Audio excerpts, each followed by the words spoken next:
We looked last time at a particular protocol for proving quadratic residuosity, and we showed that it satisfied completeness and soundness, and we left off with the claim of zero knowledge. What we need to establish and understand that claim is to actually define what zero knowledge is and make it something more mathematically precise. That's something that's quite interesting in its own right. What does it even mean? And we're going to see what it is. Now, just for anyone who might know something about the subject, I want to clarify that what we're talking about here is technically called honest verifier perfect zero knowledge. And the term zero knowledge has many interpretations. Now, it's a subtle area, and all these definitions are quite subtle as well. One's understanding of them changes with time, going up and even sometimes going down and back again. I've been studying this for many, many years and I still get confused. It may be reassuring to see that other people also have such claims. Here's Matt Green, who's a well-known cryptographer, and he's saying on Twitter that ZK proofs are really hard. Now, I don't know if he means they're hard to understand. Maybe he doesn't mean that. He means hard to implement or design for or something like that. But it's also interesting to see, maybe to motivate thinking about and working on this a little bit more, where these things are going nowadays. So here, for example, is Zero Cash. This is a cryptocurrency which provides anonymity. It attempts to do a much better job at that than Bitcoin did. And it uses some very involved types of zero knowledge proofs. You can see the interest in zero knowledge in a page like this, where they effectively have all kinds of discussions about it. And this is also a cryptocurrency related thing. They call it a podcast that will go into all these things. A lot of the talks aren't directly about zero knowledge. They're more about cryptocurrency related issues. This is a group that's trying to standardize zero knowledge protocols for widespread use. So they've had many workshops and this effort is well underway. So another indication of how broad the interest is. Okay, so maybe that'll be some motivation to get into a little more of the math here. So here at the top, I just recall our protocol, right? And we're starting to think more about how we formalize and then show a claim about zero knowledge. So we've said before that the protocol is the prescribed steps for the players, the algorithms. So we'll now encapsulate that in a little bit of notation. So I'll write P and V for the prover and verifier algorithms respectively. P is just these steps and V is these steps. And now that we have those, formally zero knowledge is a property of that pair. Towards understanding what zero knowledge is, the central piece of intuition revolves around thinking about protocol transcripts. So what is the transcript? The transcript is simply all the messages exchanged. So if you give me an input n and x, and you also give me a secret little x for the prover, I can now run the protocol. And what comes out as far as the flows goes is called the transcript. At this point, I could write it as an algorithm. I don't need to have these little pictures of Peggy and Vic around. What is the algorithm? It just executes all the players' moves. Here it executes Peggy's first move. Here it executes Vic's, another move by Peggy, and that's the transcript. So I can always run this algorithm and get a transcript. Why are these transcripts interesting? First of all, notice that this transcript algorithm depends on Peggy's secret. To generate the transcript, it needed that because this flow in particular depends on that value. And that's going to be something that we'll see later. So the intuition of zero knowledge is the following. It says that the information content of the protocol is only in the transcript. What Vic learns is whatever the transcript provides. Why is that something sort of subtle and more non-trivial than it seems? Because in the actual protocol, the flows come and go in a certain order. And the transcript itself need not be generated in that order. Effectively, the claim is that the order in which the flows show up to Vic doesn't influence their information content. It's just the actual flows themselves. So let's start developing that. So we have this algorithm that generates transcripts, and we call these real transcripts because they correspond to real interaction. And recall that to do that, it needs as input the secret of the prover. So as stated, the intuition for zero knowledge is that the information is in this transcript. And the idea of the definition is that zero knowledge means that when Vic gets the transcript, he looks at it and says, this is of no use to me. Why? Because I could have just created this myself. Even if Peggy was not around, and I don't have the secret little X that she used to generate it, presumably, I don't care. I could have just created that conversation transcript without her help. So how can it possibly be of any use or be providing any information or knowledge of any value? So that's what the definition will say. And the subtle element of this, of course, is that Peggy is using a secret and something non-trivial is happening with her use of that related to other properties like soundness. But when it comes to knowledge, the only thing that matters is the content of the transcript. And the trick that will enable the verifier to make this statement true is that the order in which elements in it are generated can be changed. So to formalize this, we now have a new member of our cast of characters. As though the prover and verifier weren't enough, we have something called a simulator. This simulator, in some sense, represents something that Vic will be doing, but it's a separate algorithm. Its job is to take the input nx to the protocol, the thing over here about which the claim has been made. Notably, it does not have a secret. It kind of represents Vic, who does not know what that secret is. Nonetheless, somehow it's going to generate a transcript, even though it doesn't get the secret key as input. And the transcript should be basically the same as this one over here. So that's a little weird. How is it going to be possible for the simulator to generate a transcript when that appears to use a value that it doesn't know and has no means to easily compute? So we'll see how that might work out. First, we'll add a little bit more explanation on what we mean by saying it's the same transcript as here. After all, this process isn't deterministic. It's generating transcripts from some distribution. When we say same, what we mean is that if I generate the transcript this way or this way, nobody can tell them apart. So that's formally captured by talking of a distinguisher. A distinguisher gets a transcript as input. It also gets n and x. And it tries to tell, was it generated through this algorithm or through the simulator? And if the distinguisher says, I don't know, then our simulator is doing a good job. So our job to show that something is zero knowledge consists of exhibiting a good simulator. I have to actually show you one by writing code for it. And then also show that it fools the distinguisher in the sense that the distinguisher has no advantage in distinguishing transcripts produced by the simulator from the ones here.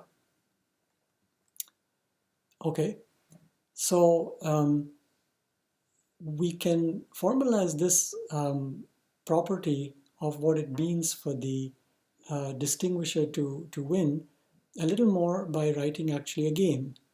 So having fixed the prover verifier pair and looking at a candidate simulator, I want to talk about how I measure how well that simulator did. How do I do that? I consider a game, and that game is played by the distinguisher.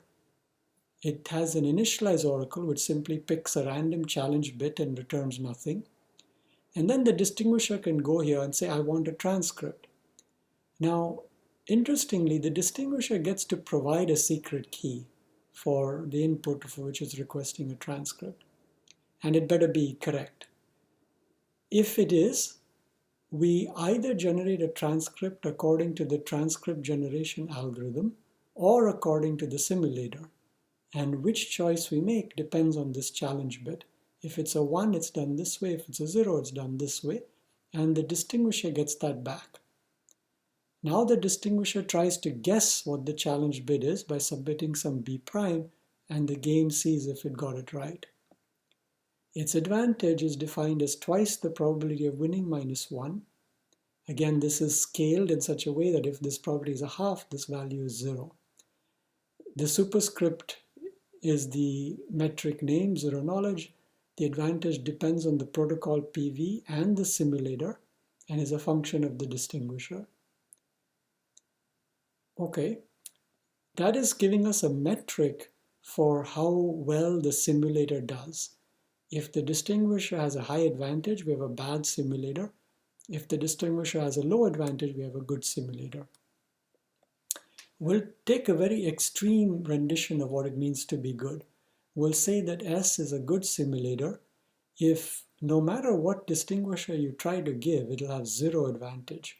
So the simulator is perfect in the sense that the transcripts it creates look exactly like real ones. So now we have a formal definition of ZeroKnowledge.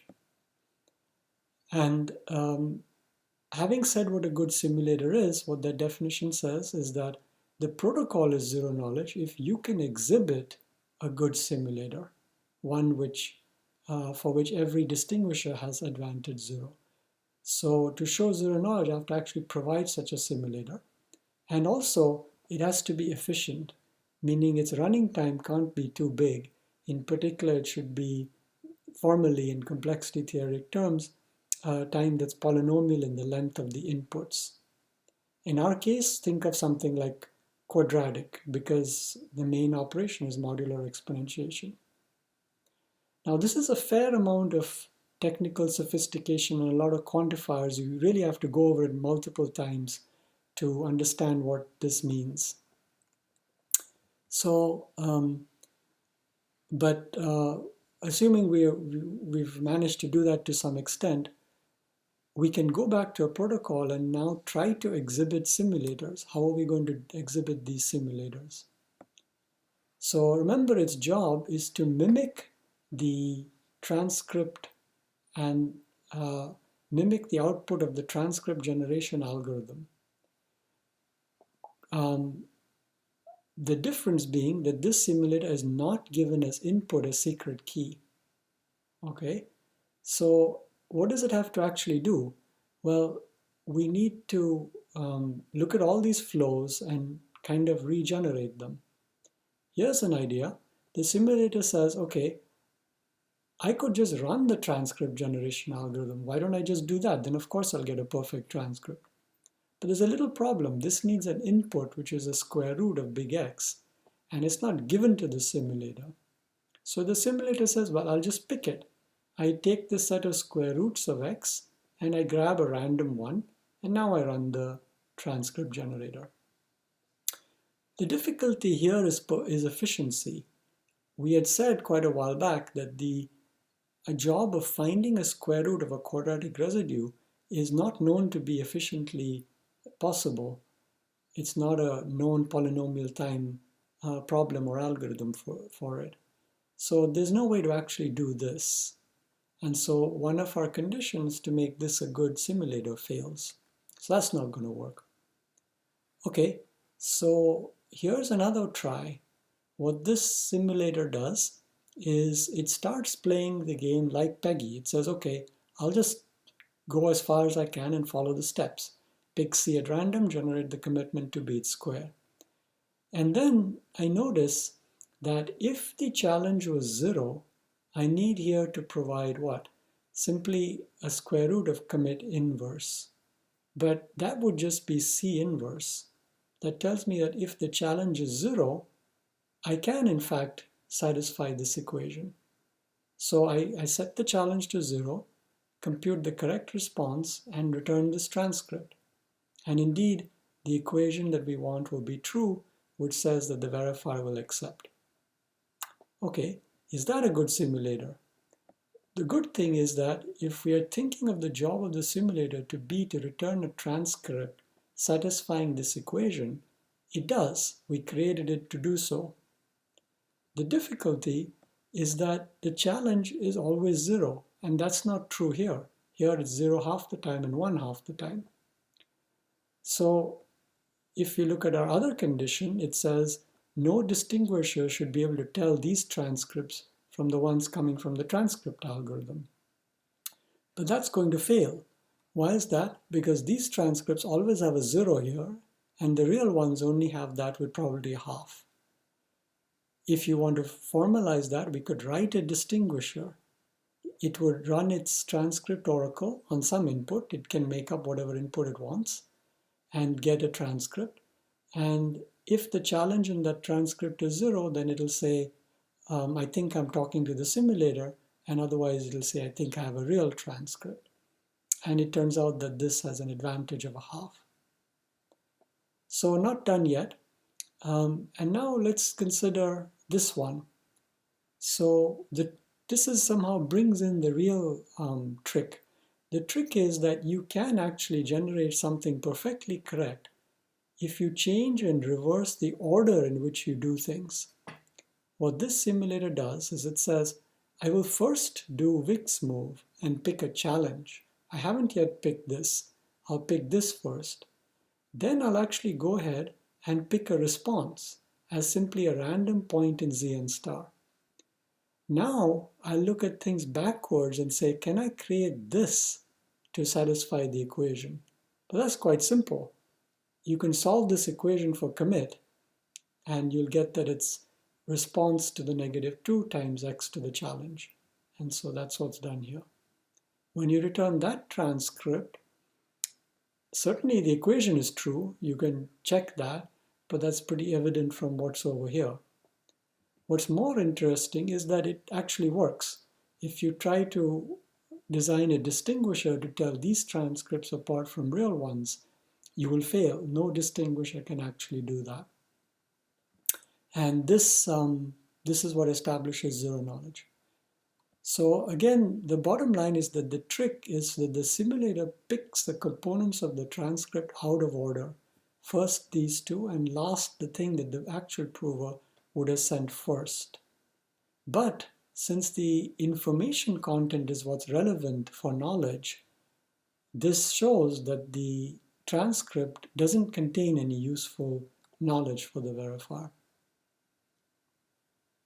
Okay, so in summary then, we now have our protocol and we have a good simulator, and we have given a definition for what it means for the protocol to be zero knowledge, and we proved that by exhibiting this simulator.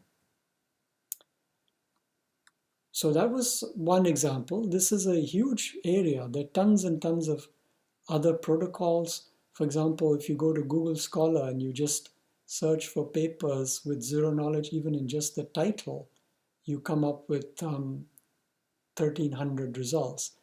If you search for papers which have zero knowledge somewhere in there, you get 21,000 results. There's a massive amount of research in this area, and it's been going on for several decades now. There are many, many different types of zero knowledge.